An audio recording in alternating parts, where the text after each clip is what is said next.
नागपुरामध्ये हलबा विद्रोही आमरण उपोषण सुरू आहे आणि हलबा म्हणून आपल्याला जात प्रमाणपत्र द्यावं या मागणीसाठी हे आंदोलन होते। या आंदोलनाची ही आत्ताची दृश्य आपण पाहतोय।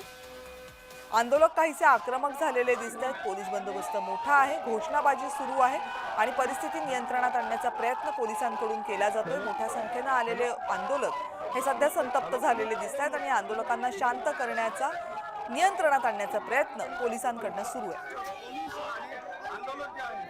आणखी माहिती आपले प्रतिनिधी तेजस मोहतुरे आपल्याला देतात। तेजस, नेमकं काय घडतंय इथे? नक्कीच आज जर बघितलं तर नागपुरात दोन आंदोलन जे आहेत आक्रमक आपल्याला होताना दिसत आहे। त्यामधला एक जो आंदोलन आहे एनएसआयचं आंदोलन असा आक्रमक झालेला आहे आणि आता सध्याच्या घडीला जो आहे तो हलबा समाजाचे आहे आंदोलन। हा आंदोलन जो आहे नागपुरातील जुना तलाव आहे, नाईक तलाव, त्या तलावामध्ये ते जलसमाधीसाठी आहे, जलसमाधी घेण्यासाठी संपूर्ण आंदोलक आलेले आहे। त्यांच्या मागण्या ज्या आहेत ते त्या मागण्या मागील अनेक वर्षापासून आहेत। त्या संपूर्ण मागण्यासाठी हे संपूर्ण आंदोलक जे आहेत ते एकवटले होते। आपण जर बघतो तर कोस्ती हा व्यवसाय वाचक शब्द आहे, कोस्ती ही जात नाही म्हणून आम्हाला हलबा म्हणूनच जात प्रमाणपत्र देण्यात यावं या मागणीला घेऊन जे आहे ते 7 दिवसापासून यांचे उपोषण होते। याकडे जे आहेत राज्य सरकार दुर्लक्ष करत होते। त्यावेळी जर बघितलं असेल तर मागील 2 दिवसापासून जे आहेत नागपुरातील विविध ठिकाणी जे आहेत ते म्हणजे काल जर बघितलं असेल तर आपली बस सुद्धा अज्ञाताकडनं फोडण्यात आली। त्यावेळेस हलबा एकता जिंदाबाद अशा प्रकारचे पोस्टर त्यावेळेस फेकण्यात आले होते।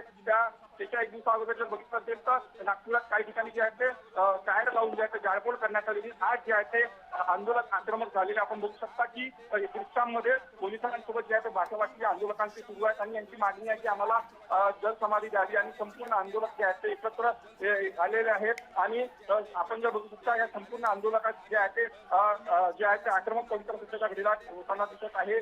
एकता हलबा एकता जिंदाबाद, देवेंद्र फडणवीस जिंदाबाद या प्रकारच्या घोषणा ज्या आहेत ते आंदोलकांना सुरू आहे आणि हा संपूर्ण चारी बाजून जर बघितलं असेल तर पोलिसांच्या जो आहे सगळा बंदोबस्त तिथे ठेवण्यात आलेला आहे। यासोबत जर बघितलं असेल तर महानगरपालिका प्रशासनाकडून यासोबत रेस्क्यू टीम या ठिकाणी आलेली आहे। त्यासोबत जर बघितलं असेल तर या संपूर्ण ठिकाणी ज्यांना पोहोचता येते असे जे मातब्बर लोक आहेत ते सुद्धा या ठिकाणी आले। त्यामुळे या संपूर्ण ठिकाणी जर बघितलं तर मोठा बंदोबस्त जे आहे ते पोलिसांकडून लावण्यात आलेला आहे।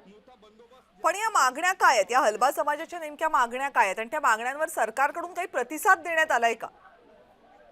नक्कीच आपण जर बघितलं असेल तर मागील 7 दिवसापासून हे उपोषण सुरू आहेत आणि त्या मागण्या ज्या आहेत ते कोस्ती हा व्यवसाय नसून त्याची जात आहे आणि या संपूर्ण संदर्भाने जर बघितलं असेल तर त्यांना जात प्रमाणपत्र देण्यात यावी हे त्यांची एका अर्थानं मागणी आहे। या संदर्भात जर बघितलं असेल तर हलबा समाजातील विद्यार्थ्यांना जे आहे त्यांच्या कास्ट व्हॅलिडिटीसाठी त्यांना नुकसान भोगावं लागतं। त्यामध्ये या याच्यामध्ये जर बघितलं असेल तर कधी हलबा समाजाचे अनेक जे विद्यार्थी आहेत मेडिकलमध्ये असतील किंवा इंजिनिअरिंग क्षेत्रामध्ये जेव्हा विद्यार्थी जेव्हा प्रवेश घेतो त्यावेळेस त्यांना मोठा त्रास सहन करावा लागतो आणि यावेळी जर बघितलं असेल तर कास्ट व्हॅलिडिटीसाठी त्यांना या संपूर्ण गोष्टीमुळे जे आहेत ते त्यांना मागे यावं लागतं आणि या संपूर्ण गोष्टीला घेऊन जे आहे ते हलबा समाज जे आहे ते मागील अनेक वर्षापासून सरकारच्या विरोधात आंदोलन करत असे, उपोषण करत होते। आज जर बघितलं असेल तर नागपुरातील जुना तलावा या ठिकाणी जे आंदोलन एकत्र आले आणि जलसमाधीसाठी आव्हान जे आहे ते केलं होतं। ह्या मागण्याला घेऊन जे संपूर्ण आंदोलक जे आहेत ते आक्रमक झाले चित्र सध्या नागपुरात दिसत आहे।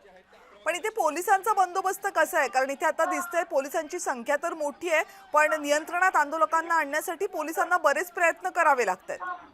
नक्कीच कार्यवरची कसरत जी आहे ते आता सध्या घडीला नागपूर पोलिसांना करावी लागत आहे।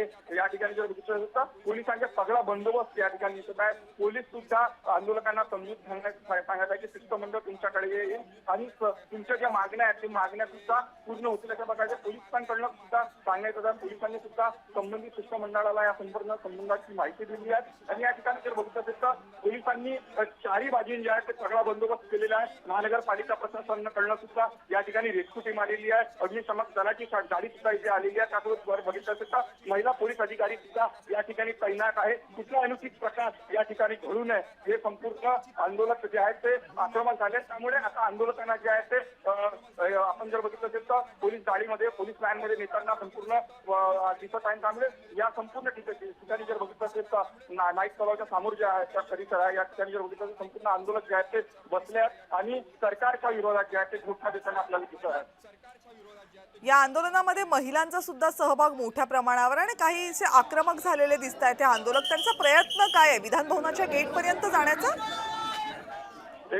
त्यांची मागणी जी आहे ते मागणीला गुंजायचं विधान भवनाकडे यांनी आपला रस्ता वळवला नाही, मात्र यांनी आपला रस्ता वळवला जलसमाधीकडे. आम्हाला जलसमाधी इथपर्यंत सरकार देईल तेव्हा आमच्या मागण्या पूर्ण होतील का, असा प्रश्न या निमित्ताने हे सरकारला विचारत आहेत.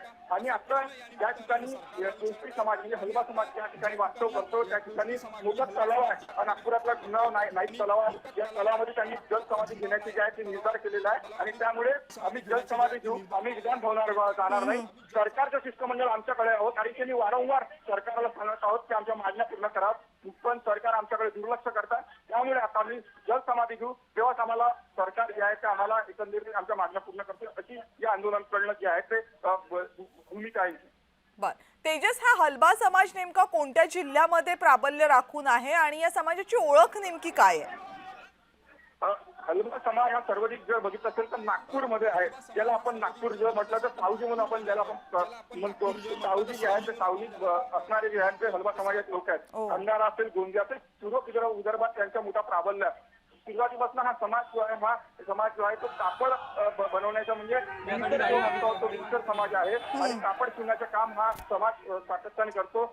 या समाजाची ओळख जी आहे कोष्टी म्हणून होती, मात्र आम्हाला कोष्टी नको तर आम्ही हलबाव असं या आंदोलकांचं म्हणणं आहे. आमच्या ज्या प्रमाणपत्रावर आहे ते आम्हाला कोष्टी नको तर आम्हाला हलबा पाहिजे. त्यामुळे या संपूर्ण संदर्भाने यांची मागणी होती की आमच्या विद्यार्थी असेल किंवा भविष्यात आमचे जे तरुण आहेत ज्यांना नोकरीसाठी याचा मोठा त्रास सहन करावा लागतो, या सगळ्या दिशा लागून जे आहे हे हलबा समाज या आंदोलन जे आहे ते आज त्यांनी पिटवल्याचे चित्र सध्या रंगाला दिसत आहे. विदर्भातील मोठी संख्या जी आहे ते हलबा समाजाच्या पूर्व नागपुरात या अगोदर आमदार सुद्धा राहिलेले आहेत. विकास कुंभारी जे आहेत या अगोदर सुद्धा ते आमदार राहिलेले आहेत. या संपूर्ण संदर्भात देवेंद्र फडणवीस ज्यावेळी भाजपचे प्रदेश अध्यक्ष होते त्यावेळी त्यांनी या संपूर्ण समाजाला घेऊन आंदोलन सुद्धा पेटवलं होतं काँग्रेसच्या विरोधात. मात्र आज देवेंद्र फडणवीस हे राज्याचे मुख्यमंत्री आहेत, त्यांच्या विरोधात ते संपूर्ण आंदोलन एकवटल्यात. त्यांची मागणी आहे की देवेंद्र फडणवीस आम्हाला यांनी जे आहे ते गाजर दाखवलेलं आहे, आमच्या मागण्या कुठेतरी पूर्ण करत नाहीत, फक्त आमच्या राजकीय मंचावर येऊन फक्त आम्हाला भाषण करतात, सामाजिक मंचावर फक्त भाषण करतात, आमच्या मागण्या पूर्ण करत नाही. त्यामुळे आमच्या मागण्या होतील कधी पूर्ण हा प्रश्न या निमित्ताने हा समाज जो आहे समाज बांधव आहे सरकार पुढे लावत आहे.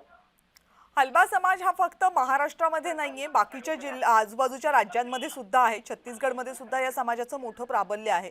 त्यांचं काय म्हणणं आहे, म्हणजे महाराष्ट्रात त्यांना मिळालेला न्याय आणि इतर राज्यांमध्ये मिळालेला न्याय हा वेगवेगळा आहे?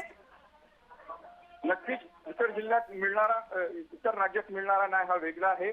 आणि एकंदरीत बघितलं असेल तर महाराष्ट्रामध्ये 3-4 कुठेतरी अन्याय होता, कारण की अनेक हलबा समाजातले जे तरुण आहेत ते एसटी मध्ये मोडतात, त्यामुळे यांच्या संपूर्ण याच्यात जर बघितलं असेल तर याचं नुकसान त्यांना उच्च शिक्षण घेताना त्यांच्या नुकसान त्यांना होत असतो.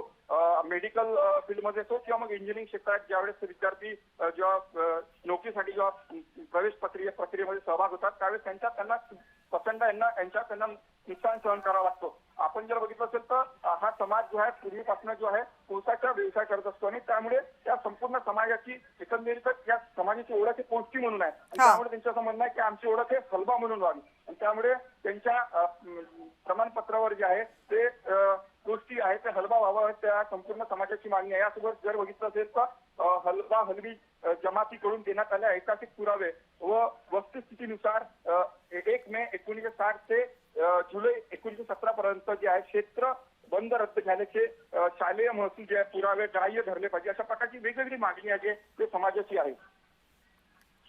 तेजस, धन्यवाद तुम्ही दिलेल्या सगळ्या सविस्तर माहितीबद्दल. नागपूरमधली ही दृश्य आहेत. हिवाळी अधिवेशन सुरू आहे आणि अधिवेशनादरम्यान हलबा समाजानं आंदोलन सुरू केले. आता आंदोलन करणाऱ्या बऱ्याचशा कार्यकर्त्यांना पोलिसांनी ताब्यात घेतलंय आणि ही पोलिसांची गाडी आंदोलन स्थळावरनं रवाना होते. घोषणाबाजी जोरदार सुरू आहे आणि बरंचसं गोंधळाचं वातावरण या परिसरामध्ये मोठ्या प्रमाणावर पोलीस बंदोबस्त ठेवण्यात आलेला आहे.